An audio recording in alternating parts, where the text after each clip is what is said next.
Welcome back. Today we are going to see about LLM RAG. As a Java developer, what you want to understand and why it is used, where it is used. Okay. So we all know about LLM mainly, I hope so. It's a large language model used in AI, if mostly in ChatGPT, Gemini, mostly everywhere. You know, it AI model that understands the text, generates the text. If so, whatever the human readable format, it can understand and reply to the human in the human understandable language. So, for example, if you want to know about something, what is the annual leave policy on the government? So it can respond.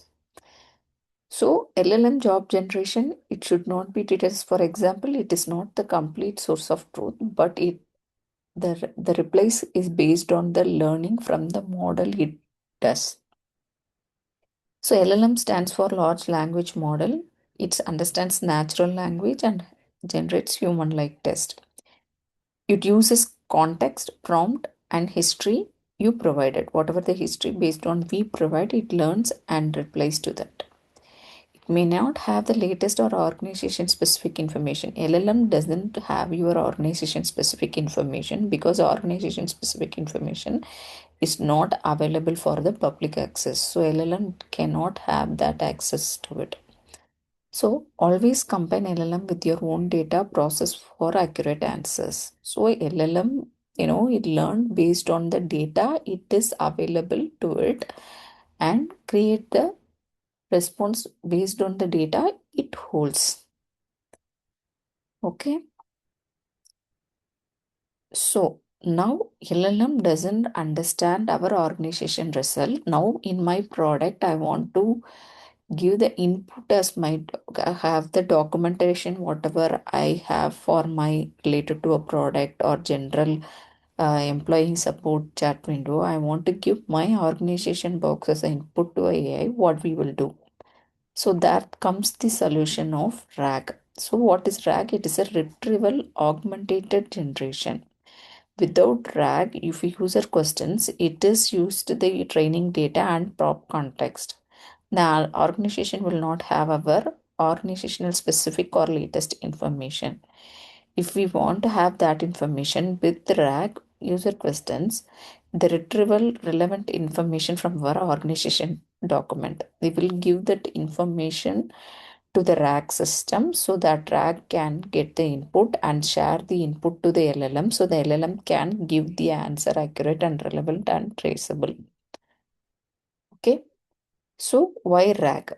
So answers come from our trusted data, up-to-date reflex. So the RAG is mainly used to give the input of our organization input and give the data to the LLM. So that's where LLM is mainly used.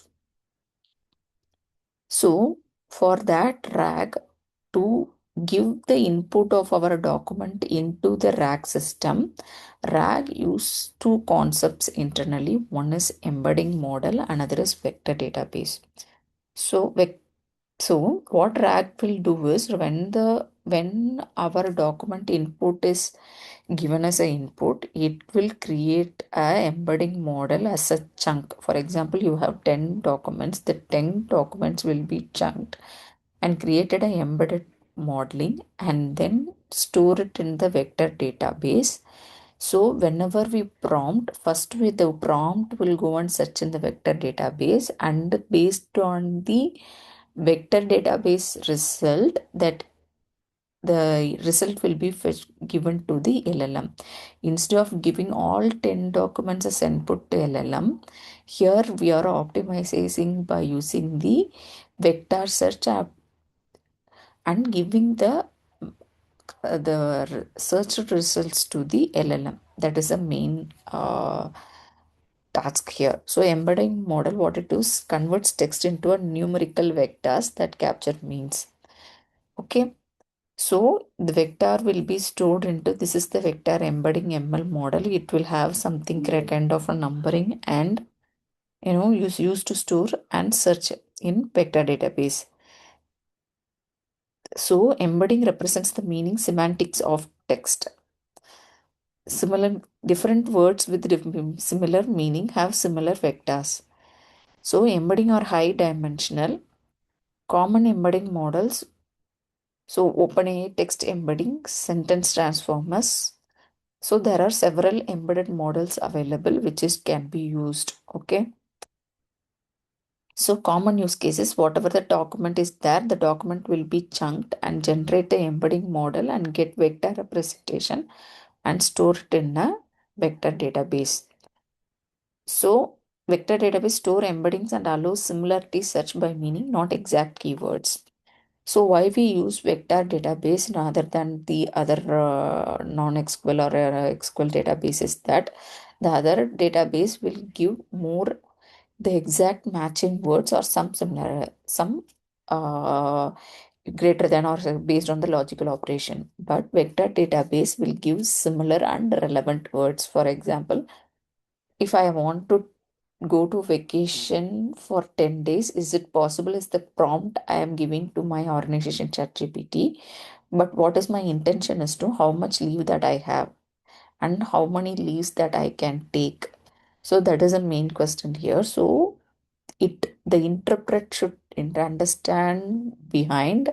So these number of holidays is there, the policy allowing you to take these many days. So that is the should be the answer. So the vector database is used to do the semantic search instead of the exact word search. So that is the main reason for using vector database. Okay. Stores high dimensional vector along with the content and metadata. Search is based on similarity. Okay, not exact match. Enables retrieve semantically relevant information, even words are different. So that is the main reason. Common vector database PostgreSQL, pgvector, Pinecone, VV8, Millinus, Quadram, Chroma. So these are the uh, vector database that are available. Okay. So here's what they are saying is, for example, a vector database is just like a smart library. So if you told now I want a book related to the concept of psychology, so it will list all the books that for you can learn for the psychology. That is the main thing. Okay. So this is embedding model and vector database. Next we can see how Spring Boot uses it.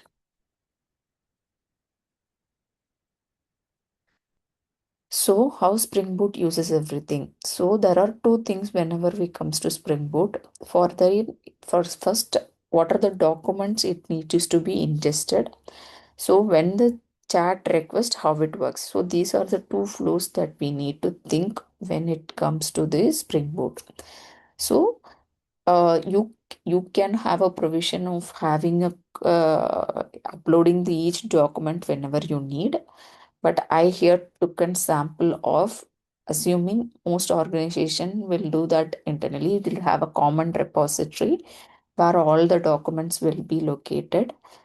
So whenever there is a change in document update or anything, only that updated document needs to be reloaded is the assumption I kept here and I proceeded. So it's a common repository, and from that Spring Boot ingest service reads the document, so extracts the text and split it into chunks and create a embedding model and store it in a vector database. So this is the flow when it comes to the Spring Boot. So internally the Spring Boot have a scheduler where it goes and does this operation often when there is a change in my document. So there should be a listener for that and handle it. So this is one flow. There is another flow is that when in from my organization chat history, as a user, I ask a question, so it should return for the app. What it will do, so user will go and ask the Spring, the related chat related service will be called. Invertedly, embedding model converts into a embedding, do a vector search, the relevant chunks will be returned and give that input to the LLM. So for creating all this embedding model, all these things that can be done through a Spring AI 3PP or using the LangChain 4J. 3pp. You can use any of one this based on your need. Okay. So Lang4j, obviously you have several added features. Spring AI, however, is it is as it is related to Spring Utpil, it is very easy to use. Lang4j, you need to have a little bit on your own. So both are recommended. So this is the complete architecture. Whatever I explained, it is in the diagrammated representation. I have my common repo. It can be a Git repo or some common repo in AWS or Azure. So when you share the document into that, it extracts the text as from the PDF or HTML or TXT, split into chunks, and it create a embedding model and store it in a vector database. So mainly here, if you see here, what it is shown here is when the chunk is stored, you need the chunk index and uh, the ID is more than enough. For chunk identifier is more than enough. But for the easier and relevant search, if you have some format like this to store in the database, it will be easier for to find the proper relevant data easily and correctly. So you can have something like ID, document name, version, chunk index, content, page number, embedding created at. So for example, if employee handbook is there, for if you have created the chunk based on the major heading like annual leave policy, something like that. So it will be very easier the search to happen based on these values. So this is one of the example. Mostly the chunk and chunk index is enough, but to make it very optimized and clear manner, if we store the database with these columns, it will be still more effective and optimized way. Okay, next this one is ingestion is a background asynchronous for large repositories. Chunking happens. These are design input that I have assumed for myself. Okay, this is a ingestion is a background and asynchronous for large repository. Chunking happens during ingestions, not during the each query. Okay, metadata helps in filtering, auditing, and source attribution. So this is my design input. It cannot need not to be the same way. You can do it the way, but I felt this would be a better approach. So RAG pipeline, user will ask a chat GPT. So from the convert the question itself into an embedding model, do a vector search. I taken here the PostgreSQL database as an example. So it takes pgvector. Find the top relevant chunks in the similarity. The relevant chunks will be given, and that will be given an input to the LLM. So LLM will find the answer, and based on that, it generates the result back to the chat. So this is the main concept here. So what is the comparison we have between Spring AI and Log4j? So chat client, embedding model, vector store, document processing, rack support. These are all have that's one. Additionally, here, if you can see here, you have the uh, agents and LLM integration providers connect to LLM, multiple LLM providers. Okay.